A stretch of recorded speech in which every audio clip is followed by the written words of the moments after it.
Sindrasako sy zay rehetra eo amina io tanàna efa hitako dia manamafiny kantona. Ny tsy fanjarian-tsakafo dia vesatra lehibe ho an'i Madagasikara. Araka ny nandinian'ny Sekalina azy dia misy fahatiantoka ara-ekônomika tokoa izay tsy azo ditsita izany. Teo amin'ny taona 2000 ka hatramin'ny 2010 dia 790 tapitrisa dolara ary eo anelanelan'ny taona 9 sy 520 kosa dia ho 520 tapitrisa dolara.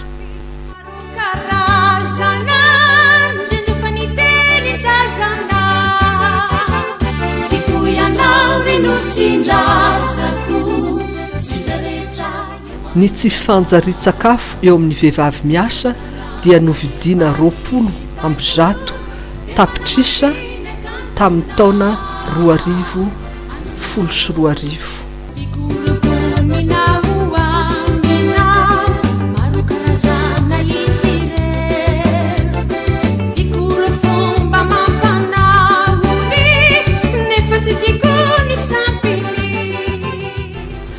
Raha nisy vahaolana dia mety nahazo tombony ara-ekônomika eo amin'ny 70 amby 100 tapitrisa dolara eo isika teo anelanelan'ny taona 2012. Ny tanjona amin'ny taona 2012 dia nanena eo amin'ny atsasany ny tahan'ny fahantrana.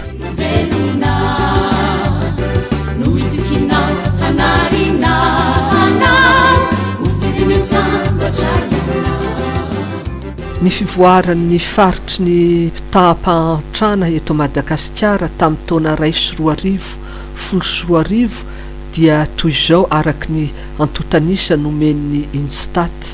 Ny eto an-drenivohitra dia 470 ka hatramin'ny 450 isanjato. Ny any ambanivohitra dia 770 ka hatramin'ny 240 isanjato. Manerana amin'ny Madagasikara dia 790 ka hatramin'ny 470 isanjato. Ny tanjona dia taranaka ho avy tena afaka hampandroso tsara Madagasikara ary fampandrosihana amin'ny tetikasa fampiasam-bola an-tsitrapo. Ny tombontsoa azo amin'ny fiampiasana vola ao amin'ny tetikasa ara-tsakafo na dia mavesatra aza dia manavitra ain'olona, zaza mambahivavy amanetsiny, misoroka ny fahatiantoka ara-ekônomika.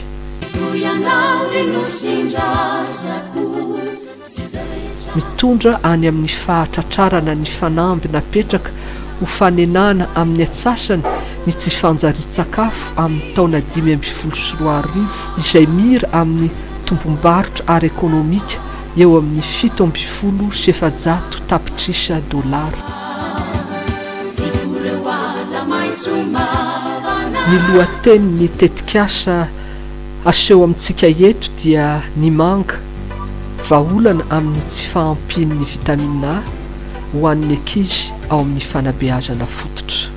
Tsinikely sorokao namonjy sekoly namerindesona nazoto ny aritory tsy maintsy manao nety moto vaovao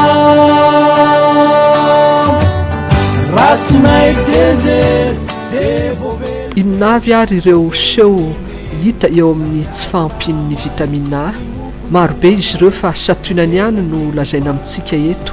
Olana eo amin'ny fahitana rehefa rivariva iny ny andro ary mety ho tonga any amin'ny fahajabana mihitsy azy. Maina ny hoditra, maimaina ny volo, kely ny hery fiarovana, tara ny fitombon'ny ankizy, malemy ny taolana sy ny hoho. Raha ataontsika hoe ny tsy fahampian'ny vitamina A arak'izany dia olana tokoa hovahana dia tsotra ny vahaolana azo aroso ny fitondrana ny vitamina A.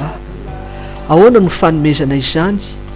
Tsy azo ditsita ny ezaka rehetra efa nisy teo anivon'ny ministeran'ny fahasalamana ny ONN, Nutrimad sy ny hafa koa tsy voatanisa etona.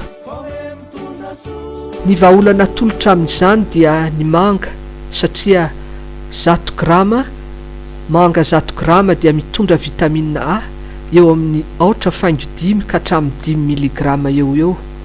Izany hoe efa mitondra ny 420 isan-jato ny ilain'ny vatan'olombelona iray mandritra ny iray andro izany. Ary Madagasikara dia tena mpamokatra manga. Maro ny faritra mamokatra manga eto amintsika, any atsimo, any avaratra, any avaratra andrefana ary eto ampovoantany. Marina fa ny vitamine A dia levina ao anaty menaka ary voatahiry ao anatin'ny atitsika.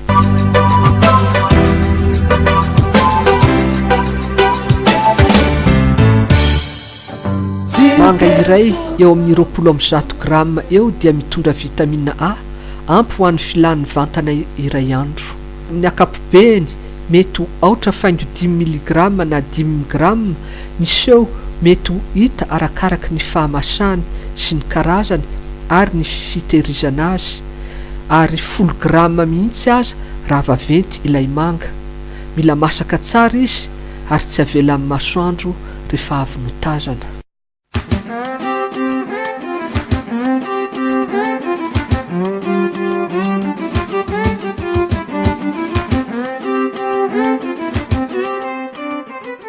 Ny tanjona amin'ny akapobeany dia taranaka ho avy antoky ny fampandrosoana tsara sady maharitra amin'ny Madagasikara. Ny vahaolana tolotra amin'io tsy fahampian'ny vitamine A io dia tsotra. Ny fanomezana sakafo manga eto mitondra vitamine A sy ny fomba fikarakarana azy.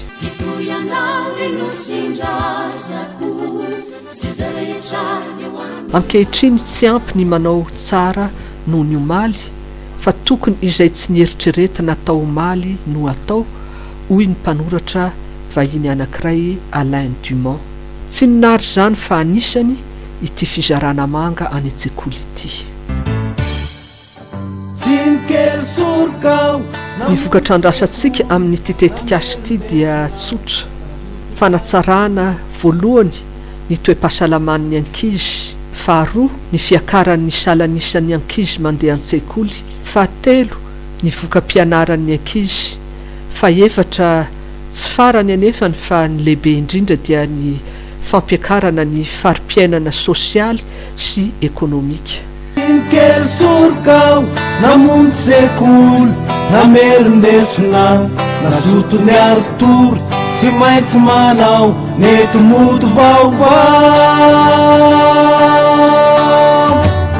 ratsy naiky zejery de voavelively ny meny na tsiaro namay ny mokondoanay voaserany kobay.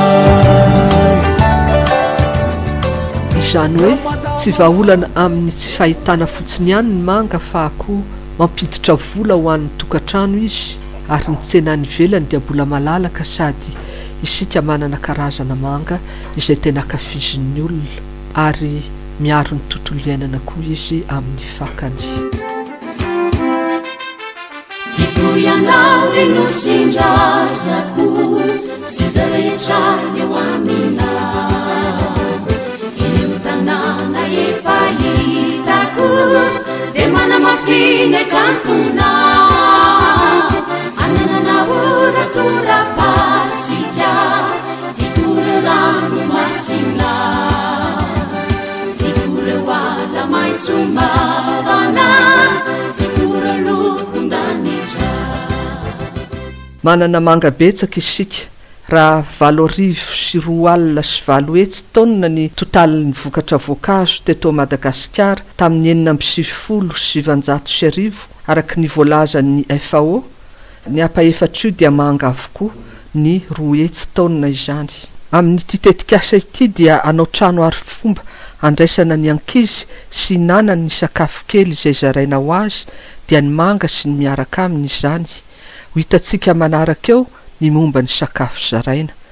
Misy lakozia sy fitaovana fandrahoana arifomba ity trano ity misy zaridaina ho fafinaretana sy fialam-boly ny mpianatra ary volena manga no antsaraina valy fototra izany.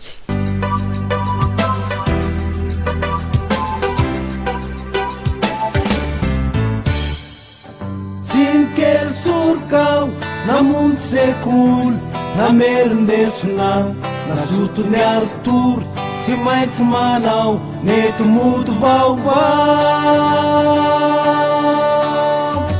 Ireto avy ny karazana manga no atsaraina no volena. Ny karazana voalohany dia ny karazany lasalo zille vokatra eo amin'ny tapaky ny volana oktobra hatramin'ny février ary ny voany dia milanja eo amin'ny 520 ka hatramin'ny 530 grama. Ny karazany faharoa dia beurley karazana tara vao manome vo any amin'ny volana mars ary ny voany dia milanja eo amin'ny atsasakilao. Ny fahatelo dia ny karazany lasalo vokatra any amin'ny volana o septambra ano any dabsab ranay milanja atsasakilao koa ny vo anankiray. Ny karazany farany dia ny kent tara io vao manome vo any amin'ny novambra ka hatramin'ny mars ary milanja eo amin'ny 900 ka hatramin'ny 400 grama. Eo amin'ny volana o ka hatramin'ny avril ny manga no vokatra. Oktobra novambra izy no tena betsaka ary loharanom-bola ho an'ny sekoly ireo fototra valo ireo rehefa afaka 4 taona ho hitantsika ao aoriana ny mombamomba an'izany. Ary sakafo ara-pahasalamana ahitana otrikaina maro karazana toy ny vitamine A, C, D, E, B1, B2, B3, B4, B5, B6, B9 ary calcium, magnesium, fibre sy ny sisa tsy voatanisa ny manga.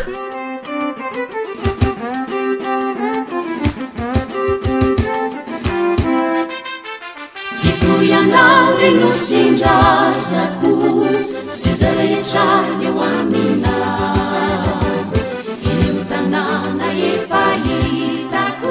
Tsy ny otrikaina entiny manga sy ny vokatra betsaka omeny ihany no nisafidiananay ny manga eto fa izy miaro ny tontolo iainana koa no izy lalipaka ka mamatra tsara amin'ny tany ary dia mampitony ny fiavin'ny rivotra koa izy.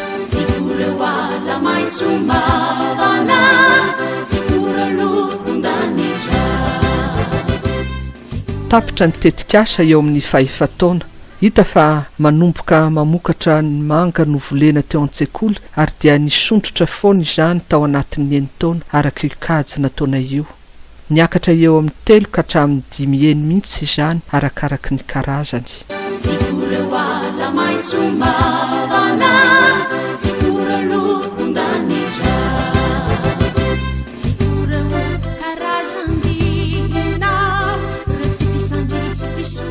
Ny nosafidianay iaraha-miasa dia voalohany ny ankizy kely taona indrindra. Rehefa mbola kely ny ankizy dia azo sorohana ny faharefona ara-tsakafo ary azo antoka ny fahatsaran'ny hoavy ny tanitsika.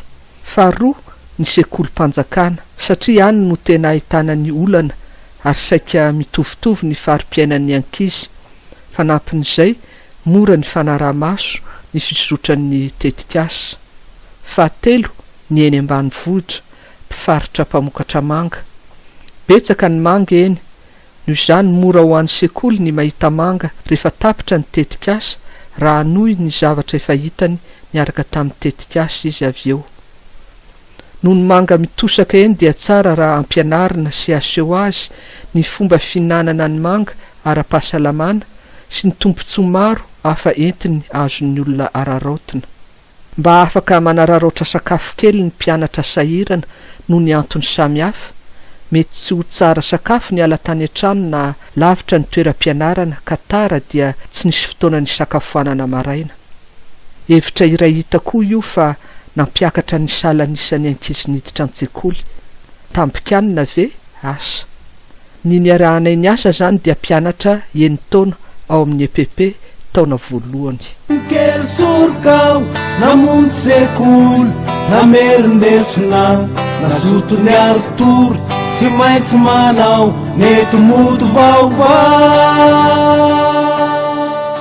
Ka amin'izany dia no atsarainay ny zavatra nozaraina sy ny fomba fizarana izay efa nisy amin'ny fahalalana fa ny vitamine A dia levina ao anaty menaka.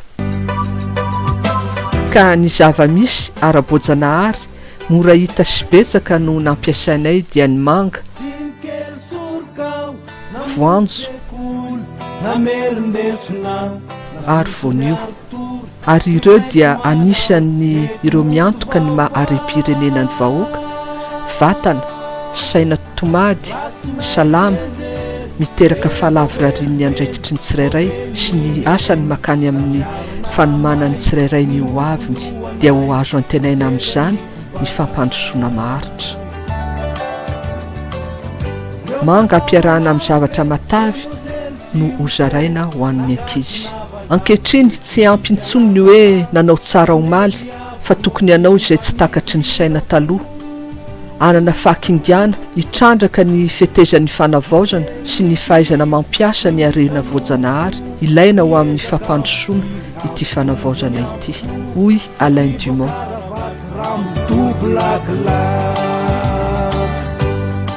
Koa misy ny fanavaozana eo anivon'ny fomba fanaovana, eo anivon'ny fandaminana ary eo anivon'ny vokatra.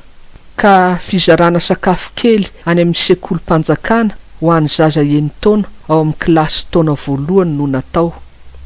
Manga mitondra ny vitamine A miaraka amin'ny voanio na totom-boanjo mitondra ny menaka ary mofo dopaina ary karazany roa ny fikarakarana natao mba tsy hampamona aminaina ny ankizy. Nozaraina fanafody manala kakana kory zareo mba ho tonga dia ny vatany no mandray ny vitamine nentina. Farany no atsaraina koa ny tontolo manodidina, madio, milamina, mahafinaritra, matehonina mba hampivelatra ireo zaza ireo.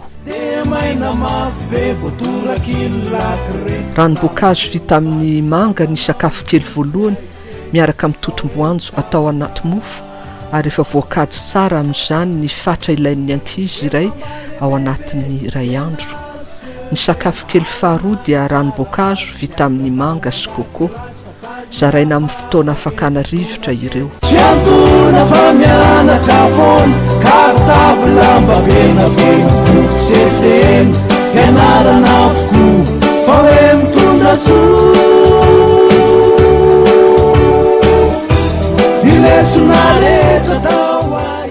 Ny fanjari-tsakafo ny ankizy androany dia anome olona mendrika ho an'ny firenentsika rahatr'izay, hoy ONN.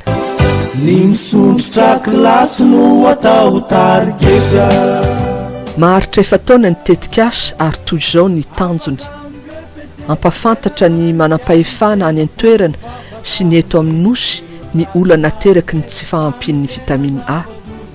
Anentana ny mpianatra sy ny tompon'andraikitry ny sekoly ny amin'ny olana teraky ny tsy fahampian'ny vitamine A sy ny vokatra izany. Ampianatra ny mpianatra ny fomba tsara hinanana ny manga. Anaraka ny fepetra ilaina mba ahafahan'ny vatana mampiasa tsara avy hatrany ny vitamine omena azy. Ny olon'ny fahasalamana no anofana ny mpampianatra ary hamaritra ny fandaharana izay ampiarina ny an-tsekoly. Anatsara ny fomba fikarakarana sakafo eo amin'ny fiarahamonina. Anovanova sy anatsara ny fahaizana mahandro ao amin'ny ankohonana. Mampandroso fahazarana ara-tsakafo mahasalama. Fanatsarana ny toe-pahasalaman'ny mpianatra. Misoroka ny tsy fitovitsaranga. Anampy amin'ny fahafinaretana. Mamorona asa mitera-bola sy fahasoavana. Anentana amin'ny fiarovana ny tontolo iainana.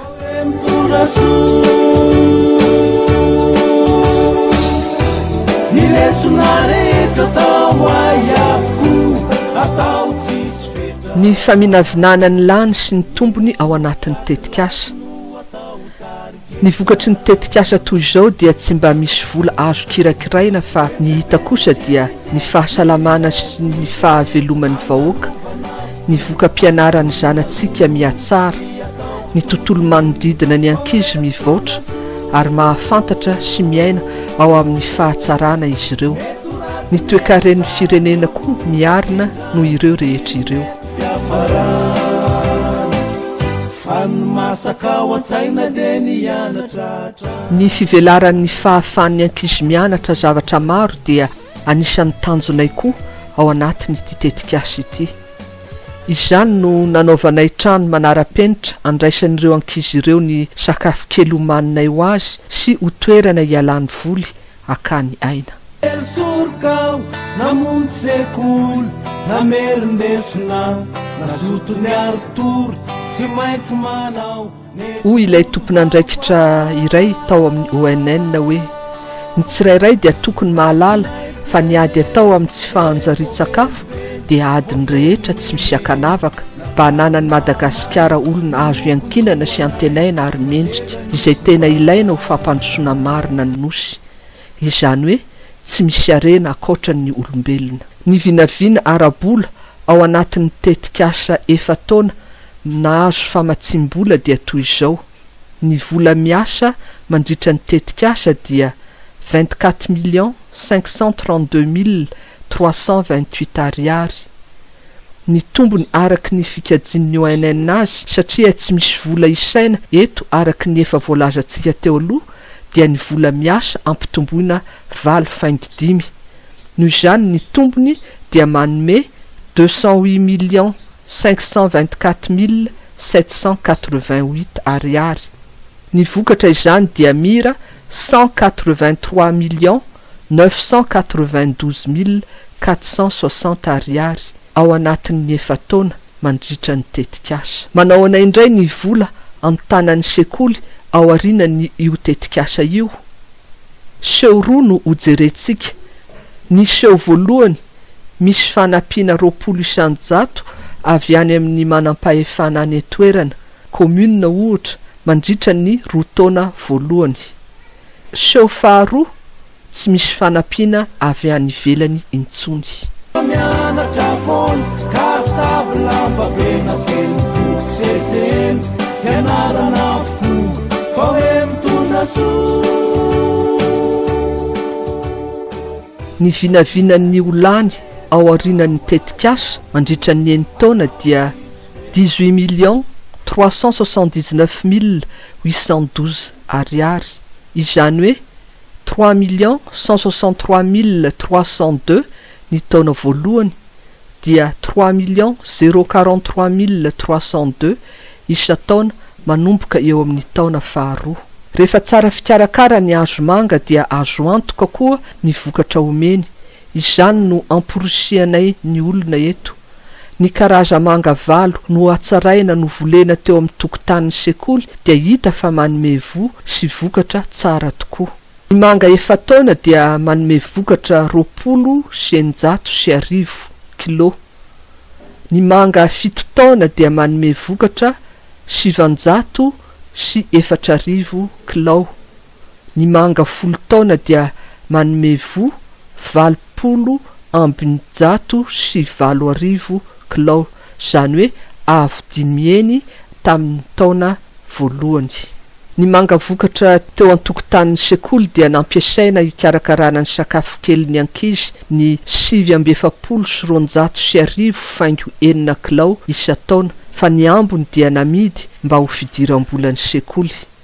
Tapitra ny tetikasa 4 taona dia nanomboka nanome vokatra voalohany ny manga no volen'ny sekoly ka 20,990 kilo izany ary dia namidy avokoa ireo amin'ny vidiny ankapobeny mandava-taona 900 ariary. Izany dia vola efa tombony sahady ho an'ny sekoly satria mbola ao anatin'ny tetikasa eto. Nanomboka teo amin'ny taona voalohany taorian'ny tetikasa kosa dia efa nisy ny manga hikarakarana ny sakafo kely ny ankizy ary mbola nisy ambom-bava izany. Taorian'ny tetikasa taona faharoa ny vokatra dia avo 3 eny no ny ilaina raha avo 2 eny tamin'ny taona voalohany. Ny taona fahatelo indray dia avo 4 eny no ny ilaina. Ny taona faha-4 kosa dia mbola avo 4,9 eny no ny ilaina. Ny taona faha-9 dia mbola avo 9,5 eny. ny hita izany dia tsy lany ny vokatra fa mbola nampiditra vola ho an'ny sekoly tany any firenena tena efa matotsainy iletrano be jereny miany eny ambohitsainy enray no andranay raha nitatransany fa enray de tsisy koa tsy mba misy manontany raha tsy mezaka iala de miosina amin'ny tany eo mpampianatra am'izany hita arak'izany fa mampiditra vola be tokoa io raha atao hoe 900 ariary mandritra ny taona ny ivarotana ny 1 kilao ary mandritra ny 9 taona mifanaraka dia mampiditra vola eo amin'ny 2,349,440 ariary ny taona voalohany ao aorianany tetikasa efa taona nahazoana fanampiana ka hatramin'ny 11,88,640 ariary ny taona fahaenina mazava be mihitsy fa miaotra lavitra noho ny ilaina ny vola miditra raha 20 ariary isa-tsakafo isan'olona ny fandraisana anjara ny ray aman-dren'ny mpianatra teo amin'ny tetikasa efa taona taloha izay nisy famatsim-bola dia ariary 10 ariary isa-sakafo isan'olona kosa tao aorian'ny tetikasa na amin'niseo voalohany izany na niseo faharoa ndeo jerentsika niseo voalohany ahitana fanoanana avy amin'ny manam-pahefana eo an-toerana 20,100 mandritra ny taona 2 voalohany manomboka eo amin'ny taona fahatelo tao aorian'ny tetikasa dia tena mahavelo tena ny sekoly satria 3,43,302 ariary no ilainy ampihodina ny fizarana sakafo kely ho an'ny mpianatra mandritry ny herintaona ary dia misy ny ambombava manomboka eo amin'izany ny tombony dia 1,50,294 ariary ny taona fahatelo ary 14,696,705 ariary ny taona fahaenina sonarehetra tao ay avokoa atao tsisy fetra ny misondrotra kilasy no atao tarigetra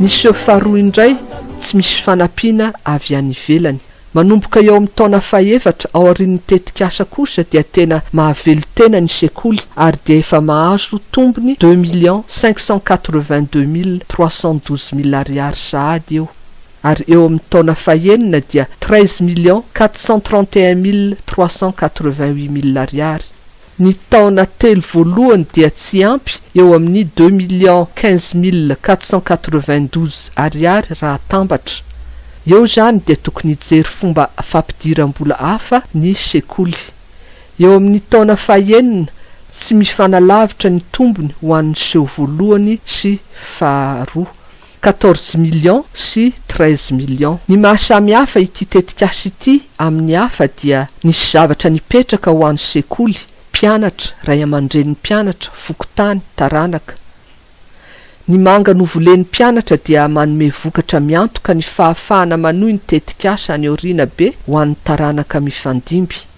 tetikasa maharitra ary miankina manontolo amin'ny herin'ny olona eo an-toerana izay mahazo tombontsoa mivantana mety ratsy mety tsara ny vokatra izany tsy ny mety fiafara 7,700 ny isan'ny asan'ny forona nandritra ny efa taona naharetan'ny tetikasa nazahoana famatsiana ary 420 faingo 1,90 isan-jato ny vola fanampiana no natao karama ny mpiasa tao tratra ny tanjona ka maro ny aina avitra dia miakatra ny toe-karena ary ho tsara ny ho avy ny firenena ny fitohizan'ny tetikasa dia tena azo antoka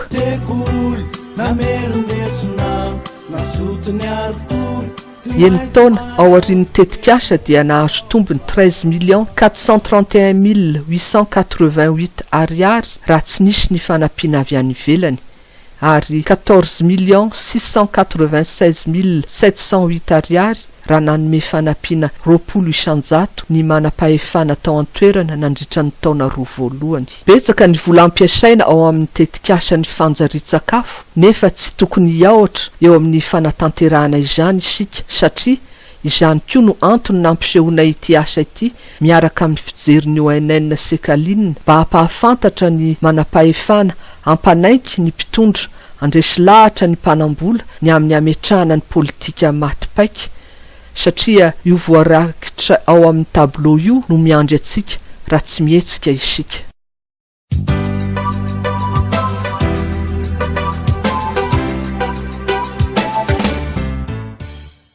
azonao fitiana ve ny zavatra nasehoanao teo? eny maro ny voka-dratsy ny ateraky ny tsy fahampiany vitamina A otrikaina eo amin'ny olona iray fa ny hojerentsika manokana eto dia ny tsy fahan'ny maso amin'ny andro rivariva. Dia ny mbola kely ny zaza dia tokony soroana ny tsy fahampiany otrikaina sy ny tsy fahajanjarin-tsakafo amin'ny ankapobeny. Koa ny vahaolana natolotra teo dia ny manga. Afaka entina miady amin'ny tsy fahanjarin-tsakafo amin'ny ankapobeny koa mantsy ny manga no ireo otrikaina maro karazana entiny sy ny hafa koa. Manana karazana manga 700 isika, tombony lehibe ho an'ny malagasy izany, koa tokony ho trandrahina lalina ary hokolokoloina. Nojerentsika manokana ny zaza enitaona. Ampy sy sahaza ho an'ny toe-batany zaza iray ny manga iray isan'andro hitondra ny vitamina A.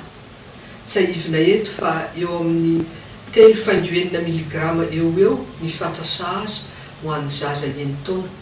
Kanefa raha mihoatra izay no laniny dia voatahiry any amin'ny atiny izany mandritra ny andro maromaro. Koa rehefa tonga ny fotoana tsy ahitany otrikaina io dia io no tehiriziny io indray no ampiasainy. Arakaraky ny fijanonan'ny voamanga ela eo amin'ny fotony ka lasa masaka be izy no hitombon'ny tahan'ny vitamina A ho in-3 na in-4 mihitsy azy. Raha tiana ny hiazona izany fatra izany dia tsy tokony atao amin'ny talaky masoandro be loatra rehefa mivarotra na mitahiry azy isika. Dia ny mbola kely ny zaza dia efa tokony ho soroina izay mety tsy ho fahanjarin-tsakafo, fa raha tsy ho izay dia ho tara ka ny fahasimbana teo aloha vokatra izany tsy fahampiana izany dia tsy voahonitra intsony aty aoriana. Mila mihinana menaka koa ny olona miaraka amin'ny manga atolotray ho vahaolana eto mba hiazona ny vatana tsara ity otrikaina resahintsika eto ity. Saika tsy ampy vitamina A na dia ny any amin'ny faritra be manga azy araka ny fanadihadiana nataonay tamin'ny ankizy enitaona tamin'ny sekolim-panjakana. Kely sorokao namonjy sekoly namerindesona nasoto ny arotoro. Izany dia hitanay fa noho ny tsy mahavoalanjalanja tsara ny menaka voalaza teo na zavatra matavy entin'ny sakafo. Izany no nanaovanay ity tetikasa ity ao amin'ny EPP iray any ambanivohitra Mahajanga ho an'ny mpianatra taona voalohany enitaona izany ka ampianarina amin'izany ny tompon'andraikitra sy ny mpianatra ary ny ray aman-dren'ny mpianatra ny amin'ny fomba hikarakarana ny manga ho sakafo ara-pahasalamana ary mba ho azo ny vatana trandrahana avy hatrany ny vitamina A entiny. Izany tetikasa izany dia tsy nahitana soritra izay endrika mety isehon'ny faty-antoka, fa hitanay kosa fa tetikasa mitondra fanavaozana maharitra ho an'ny fampandrosoana. Inona no nataonao mba hampiakatra foana ny vokatra? Satria raha fantatra dia ny taona aziana dia mbiasa ny taona tsy dia mabe voafiry, satria teo amin'ny kazy nasionao mikasika ny vokatra dia niakatra foana izy io. Eny marina izany. Ny fisehoan'ny fiainan'ny vokatra sy fahabetsan'ny vokatra io dia noho ny fiovan'ny tahirikerin'ilay azo, noho ny fifaninanana misy eo aminy, ny fitombon'ny azo izany, ny fanomezan'ny vony ary ny fanomezan'ny voa koa. Ny voa maka ny siramamy ilainy ao amin'ilay tahirin'ny azo mitondra azy eo anivon'ny rantsany sy ny fakany. Noho izany mazava ho azy fa ny taona manaraka dia ho kely ny vokatra. Inona ary no nataonay amin'izany? Fihetsika tsotra. Amin'ny taona izay ahitana fa toa be ny vokatra dia hanesorana ny voamanga tanora mba tsy handreraka ny azo mitondra azy. Tsy misy atahorana ny hoe mampiena ny vokatra izany satria tsy ho tsapanao akory izany. Ary amin'ny taona manaraka dia ho hitanao fa ho be ihany ny voniny omeny. Ary asiana zezika foana izany hoe omena sakafo ny azo rehefa tapitra ny fiotazana ny voany. Mety misy fomba ve fantatrao azo hanatsarana ny toetoetra ny voamanga? Misy tokoa. tsara raha esorona ny ravina sy ny sampana izay hita fa manalokaloka ny voamanga rehefa mianakaiky iny ny fotoana fiotazana azy. Amin'izay dia miakatra ny lanjan'ny provitamina entiny. Fanontaniana farany ary mikasika ity dedikasanao ity. Inona no tena tanjonao amin'izy io rafitinina? Tena resy lahitra tokoa izay raha nahita ny zava-misy teto ao amin'ny firenentsika: fahasalamam-bahoaka, fahasairanana, fisian'ny vokatra sy ny sisa. Ary dia izany no nanome risim-poanay ampiseho fa ity tetikasa ity dia azo entina miady amin'ny tsy fahanjary-tsakafo, tsy manao mody tsy mahita ny vitan'ny ministeran'ny fahasalamana, ny ONN, ny Nutrimad, fa manohy, manavao ary manatevina. Maniry izay fa anentana anaitra olona maro mpitondra fanjakana, mpikaroka, ka ho fanomboana ny anay fa ho betsaka ny anohy ity asa ity. Tetikasa maharitra ity sady fampandrosoana ny firenena amin'ny fiheverana ireo taranaka ho avy. Naseho antsika teo fa tsy misy fahatihatoka amin'ny lafiny rehetra: ekonomika, fahasalamana, fanabeazana, fitaizana, tontolo iainana. Izany no nahatonga anay nanao ity tetikasa fizarana manga ity eo anivo ny sekoly fanabeazana fototra, vaolana ho amin'ny tsy fahampian'ny vitamina A. Ka ity fomba fizarana vaovao ity dia ahafahantsika miady amin'ny tsy fahitana amin'ny andro arivariva, emeranopio ny teny baiko, sy ny hafa koa izay mety vokadratsy ny tsy fahampiany otrikaina io. Ary ametraka koa ny ho fahazarana vaovao eo amin'ny fampianarana, lalana sy fahaiza-manao izay ahafahana mampiditra eo amin'ny tontolon'ny ankizy mpianatra. Aterinay eto izany ny finoanay sy fanindrinay fa avy amin'ity tetikasa ity dia ho betsaka ny olona, ny mpikaroka anohy ny asa ary jery ny lafiny hafa koa, satria ny manga dia miaro ny tontolo iainana, miaro amin'ny mamiadany tsinay be noho ny fibra betsaka eo aminy, manatanora ny sela sady ny tsenany velany koa mbola malalaka. Tinkely sorokao namonjy sekoly namerindesona nazoto ny aritory tsy maintsy manao nety moto vaovao ratsy naitsenjery de voavelively voavely ny neny natsiaro namay ny mokondoanay.